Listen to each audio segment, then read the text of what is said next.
So as I'm working on this piece, I have some notes for you guys. I started working on the hair and trying to figure out exactly how it's going to kind of lay and bulk out. She just has like so many curls. So you're not going to be able to do every individual curl, but doing a couple of the curls and kind of mimicking them and kind of plugging them in will help.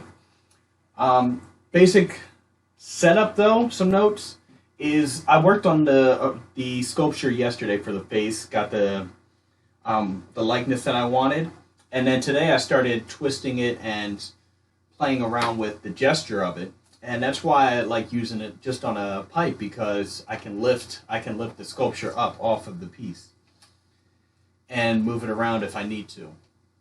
However, with me adding on more of the neck and shoulders, also adding on a lot of weight to the hair, it's a good thing to make sure that you wait till your next session to start adding all that on, because of the fact of this is a lot of weight. So if it's fresh clay that you just added to the sculpture to make the face, then this might get a little heavy and might actually pull off of your sculpture.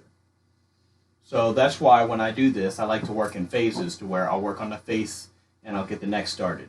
Then, that usually takes me about a half hour, 45 minutes. And then when I go on for my next set, I will start adding on the shoulders. And then if it has big glops of hair like this, I'll start adding in more, which is also why, I guess also helps out when I do the initial sculpture. I'll just do a few strands for the front, because adding on hair will help you to capture the likeness. But adding on a full head of hair, for me, it's also just a matter of I don't need to fill up the whole back of the head, because I'm still trying to get everything up here right. But I guess it also does help with not adding so much weight up front. And as you're working on it, this will start to harden and it'll start to support itself to where it's okay now that I can add this. The other thing is that I've got the hair coming here and it's around this shoulder, and then I kind of have it going down most of the back, but not all the way down. I would probably have this hanging off, but I'm going to leave that to the end, because depending on how far I want to go down, I left her back and her chest open. That way, if I do decide to make the sculpture a little bit farther down, go farther down on her bust or on her back, I know exactly where that is, and it's not me guessing where her back is, because I've got this big clump of hair there. But other than that, she's looking interesting and good, and the hair is going to be a pain in the butt, and a lot of back and forth, going in first with big shapes, then coming in and trying to tweak out little things and figuring out exactly how to make it work without going in and doing every single little curl.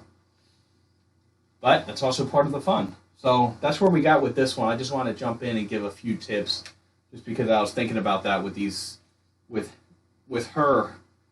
Her hair just kind of like flows out as it goes down with those curls. So there's a lot of extra weight on this sculpture here. And when I did her before, I had an issue, because I actually tilted her a little bit farther and she wasn't still stabilized, and she actually fell down and the pipe went right through her head, because of the fact that the initial sculpt was so soft, and I started piling on a lot of her hair and a lot of the shoulders too soon.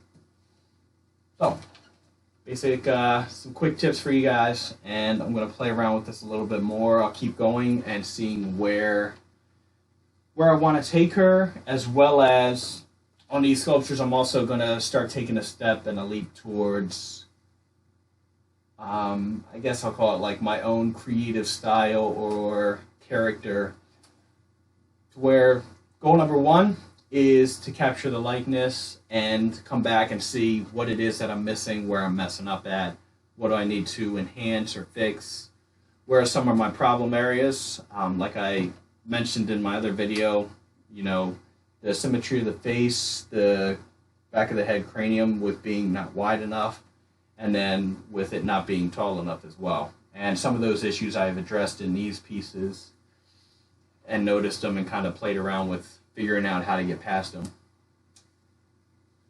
And so the next step after capturing the likeness is to take it and say, you know, do I want to keep playing with this and finish it, or turn it into another character or creature, make her into like a demon or a monster or a fairy?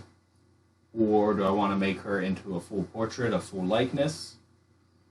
Or do I want to just, or am I happy with it 100%? So, I'm going to keep playing with all these, and we're just going to keep going, having fun, and seeing what comes out of these.